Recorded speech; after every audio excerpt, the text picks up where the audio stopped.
Pinabulaanan ng National Task Force to End Local Communist Armed Conflict o NTF-ELCAC na massacre ang naging engkwentro sa pagitan ng militar at ng New People's Army sa Oriental Mindoro. Ayon kay NTF-ELCAC Executive Director Ernesto Torres Jr., ang nasabing military operation ay tugon sa hiling ng komunidad sa ginagawang pananakot at pangingikil ng NPA. Tiniyak naman ng NTF-ELCAC na walang bata, ina at mga katutubo na namatay o nasugatan sa nangyaring operasyon. Samantala, nakikipag-ugnayan na rin ang NTF-ELCAC sa US Embassy kaugnay ng kaso ng Filipino-American activist na si Chantal Anicoche na natagpuan ng mga sundalo ilang metro mula sa kuta ng NPA noong January 1. Nagpasalamat din ang ina ni Anicoche sa NTF-ELCAC sa pag-rescue at pag-ibigay ng kinakailangang tulong ni Chantal.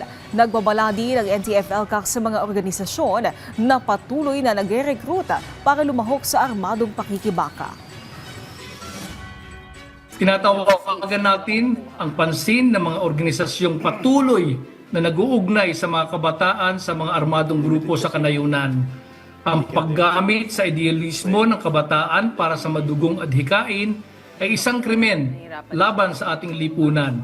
Kinukundi na rin natin ang paggamit sa imahe at pangalan ni Chantal nang walang pahintulot ng kanyang pamilya para lamang sa... So ang NTF-ELCAC ay hindi titigil sa paglalantad ng mga network na kagaya nito, yung mga nangloloko at nagre-recruit ng ating mga kabataan sa armadong pakikibaka. Ang ating layunin ay kapayapaan sa pamamagitan ng pag-unlad at hustisya.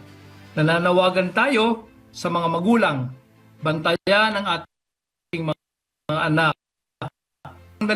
Bukas ang pintuan ng gobyerno para sa inyong pagbabalik.